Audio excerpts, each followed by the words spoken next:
سلامونه ملګرو، تاسو د دې پاکستاني دا خبرې واورئ چې څنګه پرته د کوم منافقته او کوم رذالته حقیقتونه وایي. هغه ظلمونه چې د دوی حکومت افغانانو سره کړي دي، د دوی اسټبلیشمنټ د افغانانو سره کړي دي، ښه صفای وایي، حقیقت وایي. نو راځئ دا خبرې واورئ. पहले हमने अमेरिका के डॉलर की वजह से अफगानिस्तान में ड्रोन भेजे, उसके बाद आज वो अफगानिस्तान को हम कहते हैं जी कि उधर से हमारे पास दहशतगर्द आते हैं, तो हम इधर से उनके ऊपर अटैक करते हैं। तो अटैक तो हो रहा है ना चीज को लेके। अगर अफगानिस्तान से दहशतगर्द पाकिस्तान आते हैं तो आपकी नंबर 1 एजेंसी कहाँ पे हैं?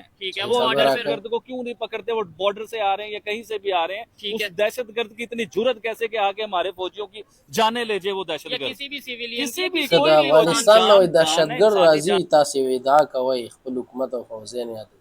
نو تاسو خو ځان ته خپل استخبارات د نړۍ نمبر 1 استخبارات ګڼئ. هغوی چېرته دي؟ هغوی ولې نه ګوري؟ ولې یې مخه نه نیسي؟ جان है वो कहीं भी हो, चाहे वो हिंदू हो, चाहे मुस्लिम हो, क्रिश्चियन हो, सिख हो, ईसाई हो, कोई भी मजहब हो, इंसानी जान किसी भी शक्ल में जाया नहीं होनी चाहिए ना। क्योंकि अफगानिस्तान जैसे भी है था हमारा भाई और हमारा भाई ही है, लेकिन हमने अपने भाई को इस लेवल पे ज्यादतियां भी तो की है ना। ज्यादतियां करके हमने अपने भाई को इस लेवल पे नाराज कर दिया हुआ है कि वो भाई आज हमें दुश्मन सब हमारे फ्लैग की इज्जत नहीं कर रहा है ना। अफगानिस्तान देखें जिसके बच्चे मरे होंगे।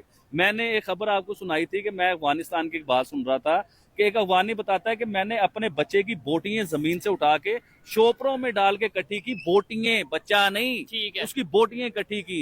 जिस शख्स के बच्चे की बोटियां इस तरह बिखरी होंगी, क्या वो पाकिस्तान से मोहब्बत करेगा या पाकिस्तान को दुश्मन कहेगा?